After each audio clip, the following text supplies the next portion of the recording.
যারা জীবনে নামাজও পড়ে না, এরা দেখবেন বিভিন্ন জানাজার নামাজে গিয়ে না উপস্থাপনা করে, কথা বলে কি কুল্লু নাফসিন যায়িকাতুল মাউত, প্রত্যেক প্রাণীকেই তার মৃত্যুর স্বাদ আচ্ছাদন করতে হবে। আল্লাহ যে এরপরে বলেছেন সুম্মা ইলাইনা তুরজাউন, অতঃপর আল্লাহর নিকটই আমাদেরকে ফিরে যেতে হবে, এটারও পরিমাণ কোথায়?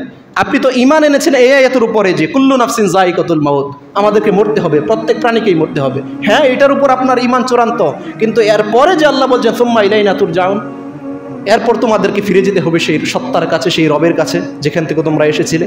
সেই রবের সামনে তোমাকে জবাবদিহিতা করতে হবে, সেই রবের মিজানের পাল্লায় তোমার আমলকে ওজন দেওয়া হবে।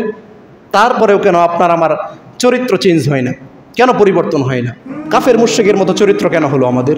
তারা বলতো ইন হিয়া ইল্লা হায়াতুনা দুনিয়া নামুতু ওয়া নাহইয়া ওয়া মা কুন্না বিমাবউসিন, আমরা দুনিয়াতে এসেছি, দুনিয়াতে থাকবো, দুনিয়াতে বুক বিলাস করব, এরপর মারা যাবে, এতটুকুই আমাদের জীবন।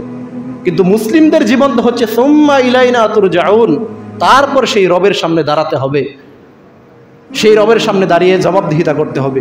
কিন্তু মুসলিমদের জীবন ওই কাফের মুশরিকদের মতোই হয়ে গিয়েছে, তারা যা ইচ্ছা তাই করতেছে, মুসলিমরা যা ইচ্ছা তাই করতেছে।